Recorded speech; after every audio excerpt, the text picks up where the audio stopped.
Kei te rere te karanga kia whakahoutia ngā āhuatanga katoa e pāna ki te tiaki tamariki whakaraerai.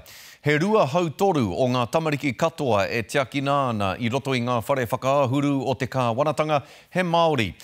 Hei tā te kōmihana tamariki mōkori kia mahitahi ki ngā rotonga Māori me ngā iwi Māori kia whai ai ngā tamariki whakaraerai i te tautoko e tika ana mā rātou.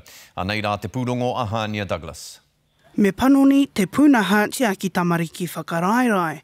Koina te tūtohunga a te kaikomihana tamariki i tana pūrongo hou. We're hoping those large-scale care and protection residences can be phased out and we can use smaller community homes based in the regions close to young people's homes and families.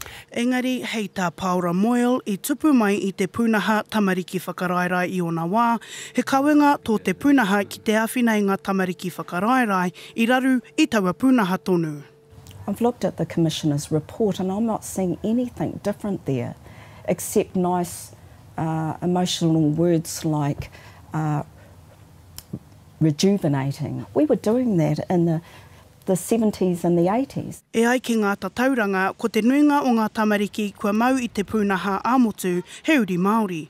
Hei tā oranga tamariki, me panoni te pūnaha kia whai wāhi atu te ahurea Māori kia rātau whakaritenga. Engari, kaore anō kia whakatauhia ka pēhea.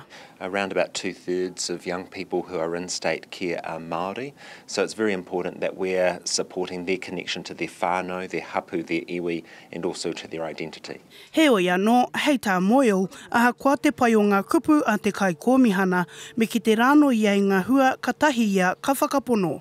That whānau hapu and iwi are mentioned 32 times now in that legislation. Well, my response to Andrew Beecroft is to say to him, you can whānau hapu and iwi to the cows come home.